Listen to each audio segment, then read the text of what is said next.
पूरे एक हफ्ते बाद आज शाम को सुनील घर लौटा। डरते डरते डोरबेल बजाई। बीवी लालिया ने दरवाज़ा खोला और पूछा, हो गई फुर्सत तुम्हें? हाँ, मुझे दूसरे राज्य में जाना पड़ा था ना, चलिए मैं चाय बनाकर लाती हूँ। लालिया के रसोई घर में जाते ही सुनील ने चैन की सांस ली। पहले तो जब सुनील को लौटने में कुछ दिन लग गए थे तो लालिया का गुस्सा देखने लायक होता था। मानो कोई समझ ही नहीं कि आखिर ट्रांसपोर्टर का काम ही ऐसा। वह किसी ड्राइवर को रख तो ले, पर क्या भरोसा कि वह कैसे चलाएगा, क्या करेगा। और कौन सा सुनील बाकी ट्रक वालों की तरह बाजार जाकर धंधे वालियों के अड्डे पर मुंह मारता है, चाहे जितने दिन हो जाएं। घर से लालिया के होठों का रस पीकर जो निकलता है तो दोबारा फिर घर में ही आकर रसपान करता। लेकिन कौन समझाए ललिया को? वह तो इधर 2-4 बार से इस तरह की आदत कुछ कुछ सुधरी है। तुनकती तो है लेकिन प्यार दिखाते हुए। चाय पीते समय भी सुनील को घबराहट हो रही थी। क्या पता कब माथा सनक उठे। माहौल को हल्का बनाने के लिए सुनील ने पूछा, आज खाने में क्या बना रही हो? लिट्टी चोखा। अरे वाह, लिट्टी चोखा, बहुत बढ़िया तब तो। हाँ, तुम्हारा मनपसंद जो है। अरे हाँ, लेकिन इससे भी ज्यादा मनपसंद तो। सुनील ने शरारत से ललिया को आंख मारी। हाँ हाँ, वह तो मेरा भी, ललिया ने भी इठलाते हुए कहा और रसोई घर में चली गई। खाना खाते समय भी बार बार सुनील की नज़र ललिया की छाती पर चली जाती। रह रहकर ललिया के हिस्से से जूठी लिट्टी उठाकर खा लेता, जबकि दोनों एक ही थाली में खा रहे थे।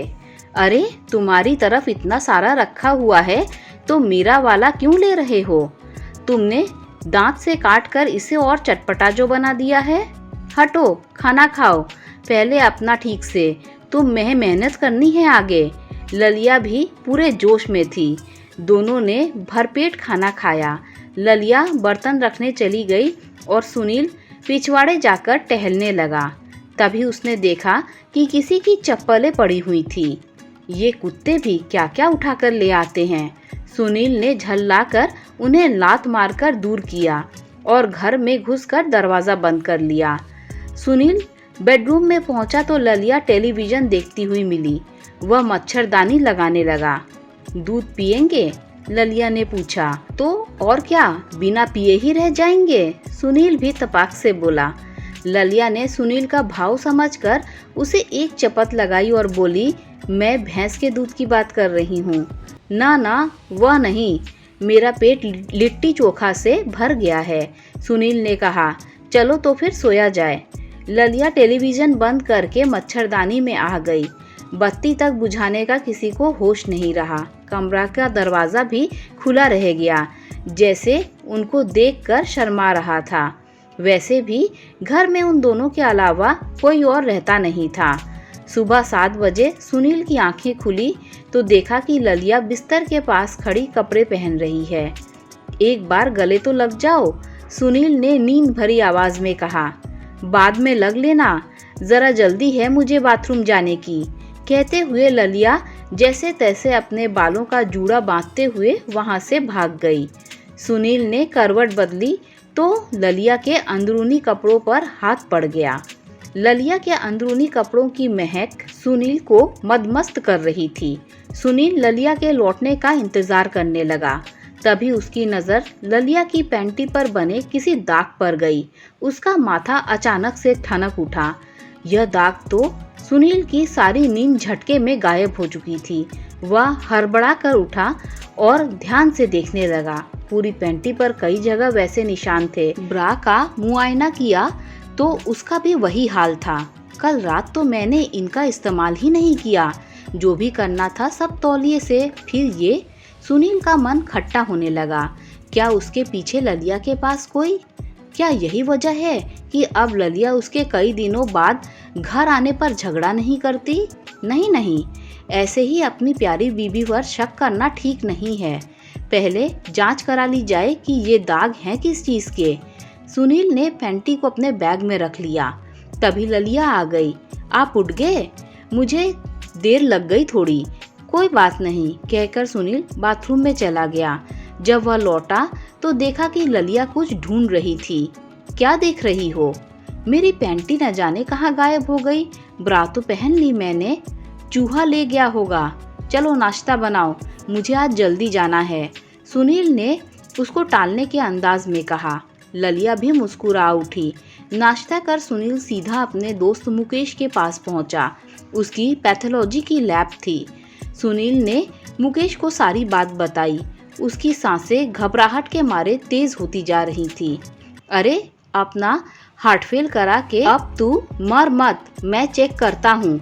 सुनील ने मुकेश को पैंटी दे दी। शाम को आना, बता दूंगा कि दाग किस चीज का है, मुकेश ने कहा।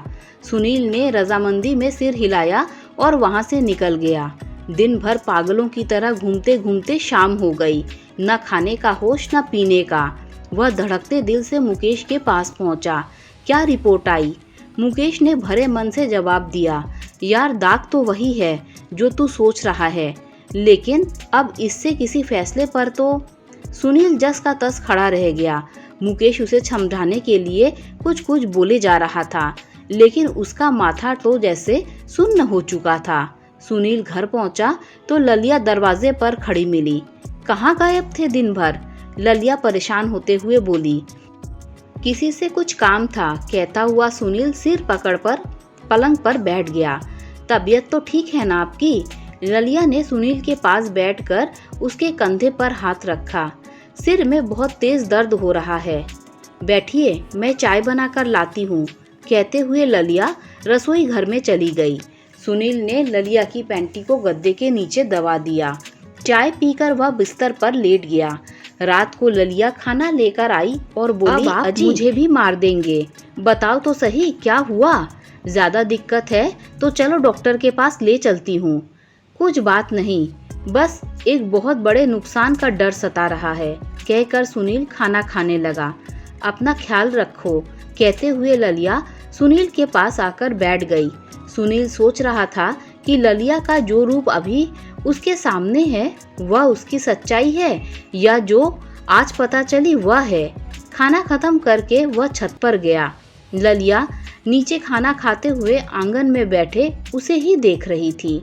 सुनील का ध्यान अब कल रात पिछवाड़े में पड़ी चप्पलों पर जा रहा था। वह सोचने लगा, लगता है वे चप्पलें भी इसी के यार की। नहीं, बिल्कुल नहीं, ललिया ऐसी नहीं है। रात को सुनील ने नींद की एक गोली खा ली, पर नींद की गोली भी कम ताकत वाली निकली। सुनील को खींच सी होने लगी। पास में देखा तो ललिया सोई हुई थी। यह देखकर सुनील को गुस्सा आने लगा। मैं जान दे देकर इसके सुख के लिए पागलों की तरह मेहनत करता हूँ और यह अपना जिस्म किसी और को, कहकर वह उस पर चढ़ गया। ललिया की नींद तब खुली जब उसको अपने बदन के निचले हिस्से पर जोर महसूस होने लगा। अरे जगा तो देते मुझे। ललिया ने उठते ही उसको सहयोग करना शुरू कर दिया, लेकिन सुनील तो अपनी ही धुन में था। कुछ ही देर में दोनों एक दूसरे से बगल में बेसुध हुए लेटे हुए थे। ललिया ने अपनी शमीज उठाकर ओढ़ ली। सुनील ने जैसे ही उसको ऐसा देखा तो मानो उस पर भूत सवार हो गया। वह झटके से उठा और शमीज को खींचकर बिस्तर के नीचे फेंक दिया और फिर से उसके ऊपर आ गया। ओहो, सारी टेंशन मुझ पर ही उतारोगे क्या? ललिया आहें भरती हुई बोली। सुनील के मन में पल रही नाइंसाफी की भावना ने गुस्से का रूप ले लिया था। ललिया को छुटकारा तब मिला जब सुनील थककर चूर हो गया। गला तो ललिया का भी सूखने लगा था, लेकिन वह जानती थी कि उसका पति किसी बात से परेशान है। ललिया ने अपने आप को संभाला और उठकर थोड़ा पानी पीने के बाद उसकी चिंता करते करते कब उसको दोबारा नींद आ गई, कुछ पता न चला। ऐसे ही कुछ दिन गुजर गए। हंसने हंसाने वाला सुनील अब बहुत गुमसुम रहने लगा था और रात को तो ललिया की एक न सुनता, मानो उसकी आदत बनती जा रही थी। ललिया का दिल किसी अनहोनी बात से कांपने लगा था। वह सोचने लगी थी कि इनके माता पिताजी को बुला लेती हूँ, वे ही समझा सकते हैं कुछ। एक दिन ललिया बाजार गई हुई थी। सुनील छत पर टहल रहा था। शाम होने को थी, बादल घिर आए। मन में आया कि फोन लगाकर ललिया से कहे कि जल्दी घर लौट आए, लेकिन फिर मन उचट गया। थोड़ी देर बाद सुनील ने सोचा कपड़े ही ले आता हूँ छत से, सूख गए होंगे। सुनील छत पर गया ही था कि देखा पड़ोसी बीरबल बाबू के किराएदार का लड़का रंगवा, जो कि 18-19 साल का होगा, दबे पैर उसकी छत से ललिया के अंदरूनी कपड़े लेकर अपनी छत पर कूद गया। शायद उसे पता नहीं था कि घर में कोई है, क्योंकि ललिया उसके सामने बाहर गई थी। यह देखकर सुनील चौंक गया। उसने पूरी बात का पता लगाने का निश्चय किया। वह भी धीरे से उसकी छत पर उतरा और सीढ़ियों से नीचे आया। नीचे आते ही उसको एक कमरे से कुछ आवाजें सुनाई दी। सुनील ने झांक कर देखा तो रंगवा अपने हम उम्र ही किसी गुंडे से दिखने वाले लड़के से कुछ बातें कर रहा था। अबे रंगवा, तेरी पड़ोसन तो बहुत अच्छा माल है रे। हाँ, तभी तो उसकी ब्रा पैंटी के लिए भटकता हूँ, कहकर वह हंसने लगा। इसके बाद सुनील ने जो देखा उसे देखकर उसकी आंखें फटी रह गई। दोनों ने ललिया के अंदरूनी कपड़ों पर अपना जोश निकाला और रंगवा बोला, अब मैं वापस उसकी छत पर रख आता हूँ, वह लौटने वाली होगी। अबे कब तक ऐसे करते रहोगे? कभी असली में उसको मिलेगी, लेकिन उस पर तो पतिव्रता होने का फितूर है। वह किसी से बात तक नहीं करती। पति के बाहर जाते ही घर में झाड़ू भी लगाने का होश नहीं रहता उसे। ना ही बाल संवारती है वह, कभी दबोचेंगे रात में उसे, रंगवा कहते हुए कमरे के बाहर आने लगा। सुनील जल्दी से वापस भागा और अपनी छत पर कूद के छिप गया। रंगवा भी पीछे से आया और उन गंदे किए हुए कपड़ों को वापस तार पर डालकर भाग गया। सुनील को अब सारा मामला समझ में आ गया। रंगवा इलाके में आए दिन अपनी घटिया हरकतों के चलते थाने में अंदर बाहर होता रहता था। उसके बुरे संग से उसके माँ बाप भी परेशान थे। सुनील को ऐसा लग रहा था जैसे कोई अंदर से उसके सिर पर बर्फ रगड़ रहा था। उसका मन तेजी से पिछली चिंता से तो हटने लगा, लेकिन ललिया की हिफाजत की नई चुनौती ने फिर से उसके माथे पर बल ला दिया। उसने तत्काल यह जगह छोड़ने का निश्चय कर लिया। ललिया भी तब तक लौट आई। आते ही वह बोली, सुनिए, आपकी माँ को फोन कर देती हूँ, वे समझाएंगी अब आपको। सुनील ने उसे सीने से कसकर चिपका लिया। तुम साथ हो ना, तो सब ठीक हो जाएगा। अरे लेकिन आपकी यह उदासी मुझसे देखी नहीं जाती। आज के बाद यह उदासी नहीं दिखेगी। खुश? मेरी जान लेकर ही मानेंगे आप। बोलते बोलते ललिया को रोना आ गया। यह देखकर सुनील की आंखों से भी आंसू झलकने लगे। वह सिसकते हुए बोला, अब मैं ड्राइवर रख लूँगा और खुद तुम्हारे पास ज़्यादा से ज़्यादा समय। प्यार उनके चारों ओर मानो नाच करता फिर से मुस्कुराने लगा था। दोस्तों, अगर आपको ये कहानी पसंद आई हो तो लाइक, शेयर, सब्सक्राइब कीजिए। Thanks for watching this video.